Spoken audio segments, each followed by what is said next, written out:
Call the meeting to order. And I think Julie said Amanda was going to join us when she gets an opportunity. So I guess we'll do a roll call. I'm Ray Mitchell, the chair of the Civil Service Commission. Brian McManus, Civil Service Commissioner. Jeff Bazzizo, Chief of Police. Julie Good, Secretary Examiner. Okay. Guess we'll go ahead and get started. Our first action item is approve the minutes from the August 30th meeting, special meeting we had. You were actually absent from that. Amanda and Brian were here. Yeah. Was that one when I was out of country? Yes. Yeah.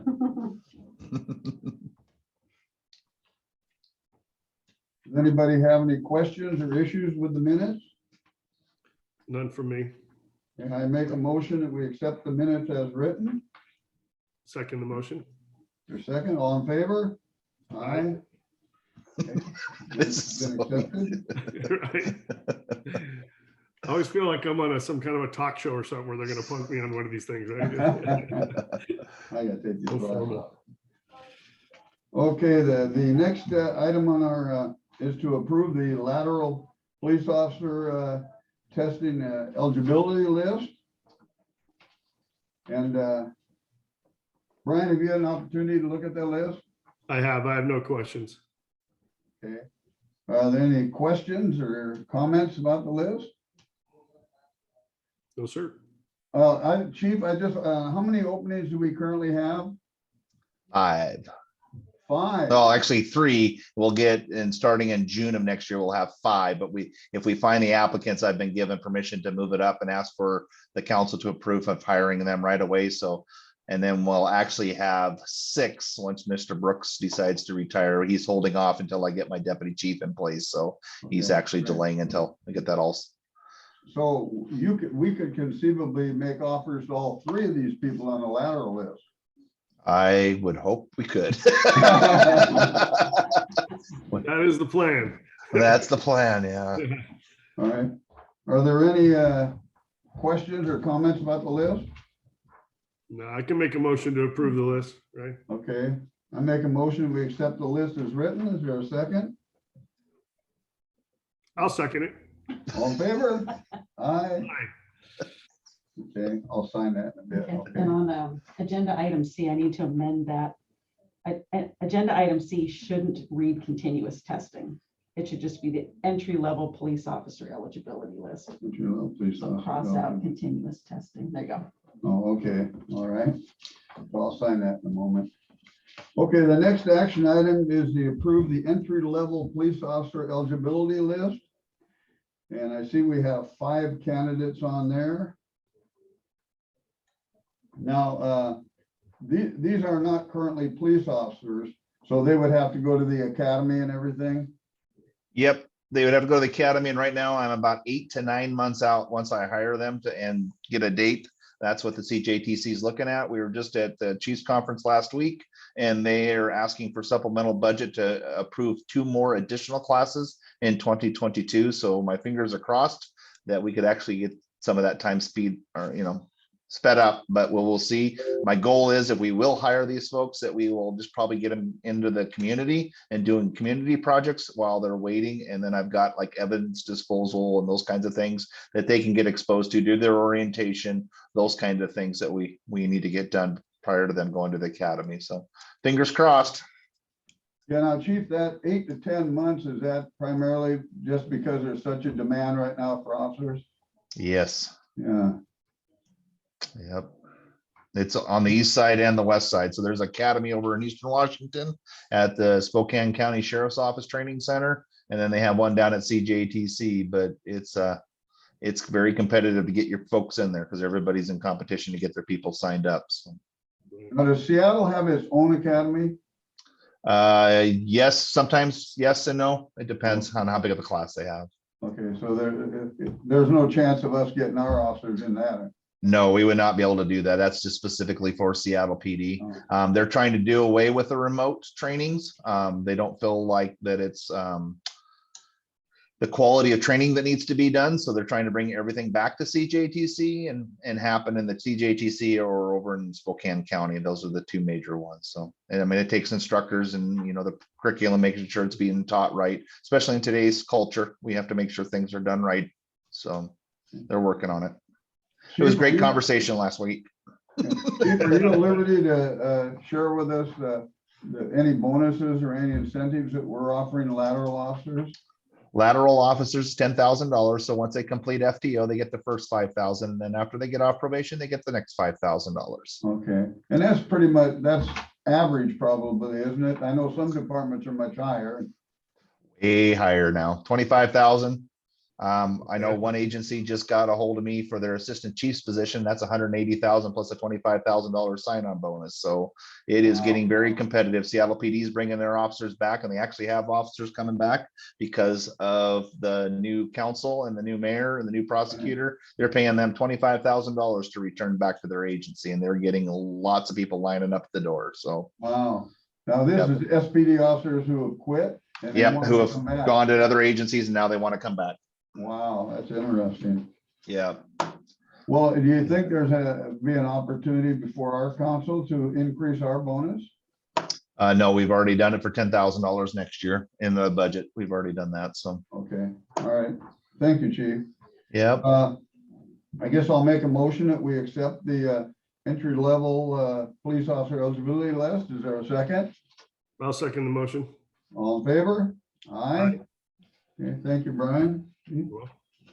I guess we've been kind of doing some discussion along the way, but I'll open it up for general discussion. Did Amanda join us? Julie? I can't see up there. Okay.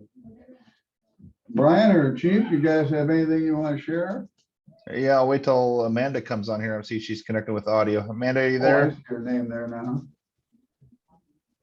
I see her name there. Yes, I'm here. Sorry, I'm late. Class ran long. That's okay. Hi, Amanda. Hi. Well, go ahead, Chief.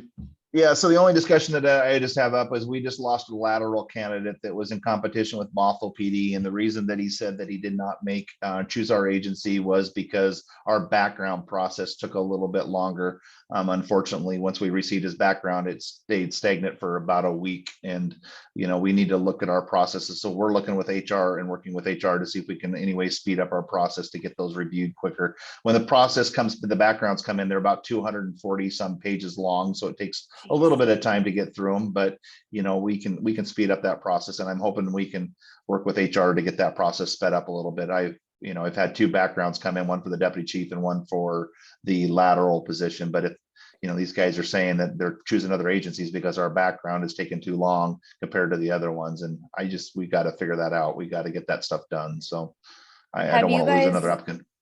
Have you guys looked at what other agencies are doing to potentially streamline like Stephen's process? Yeah, we have, Amanda. We've reached out to all the other agencies.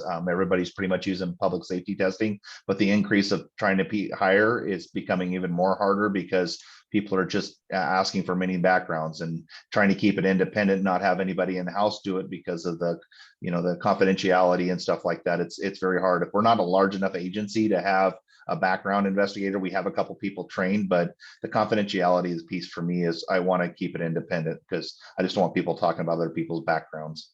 So you do go through public safety testing right now? We do. Okay.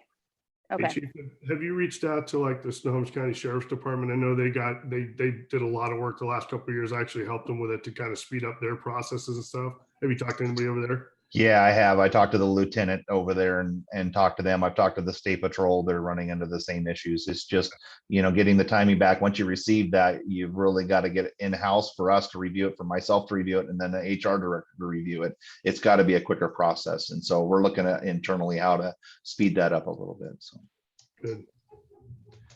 Can you share with us, Chief, how you were doing on the deputy commander replacement position? the deputy chief position, I just offered a I'm conditional offer last week.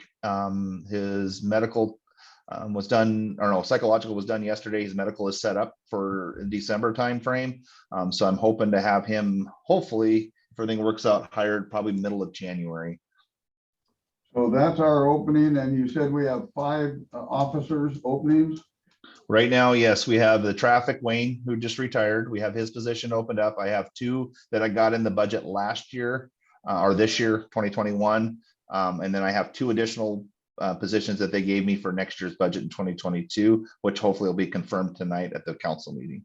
Okay, so all of our sergeant positions are locked in right now, correct? Sergeant positions are locked in right now, but we do have a promotional testing to get an eligibility list that'll come to you folks here soon. December 15th, right, Julie? There's so Yes. many days in my brain right now. December 15th is the promotional exam for that. So we'll have Commander Brooks, who will retire sometime the first of the year. We'll fill that with a current sergeant that's Oh. eligible to take the commander position. And then once that gets filled, we'll backfill with the sergeant's promotional list. And then we'll have another officer position to be opened up and filled. Have any of our sergeants applied for that position, or is it even advertised yet? It's not even advertised yet, Ray. I have right now potential 3 to 4 of the sergeants will be taking that for that Okay. commander position. So Good. the reason, you know, as Julia knows, is the compression issue that I have is when my commander makes less than my sergeants do, it gets really hard to fill those positions, especially when people are getting ready to retire and stuff like that. So we really have to be cognizant of that and start working on some of that stuff, because the compression issues, you get up into the command staff, you don't get the overtime, and they can make Right. more money as a sergeant. They're not apt to take it as much. So it's Yeah. just something got to be aware of. So. Yeah, well, that's interesting. Yeah. Any other comments or questions? I don't have any. Amanda, are Nothing. you good? Yeah, I'm good. All right, well, then I guess I'll make a motion that we adjourn our meeting. Is there a second? I'll second. Okay, thank you, Amanda. All in favor? Aye. Aye. Aye. Amanda, we're so happy you're here to do that, so we didn't have to do it again this morning. It was getting pretty good, Amanda. It's good seeing all you guys. It's good to see you Yeah. guys too. Thank you. Thank you, everyone. All right. I appreciate Thanks, it. Steve. Bye. Bye. Thank you. See ya.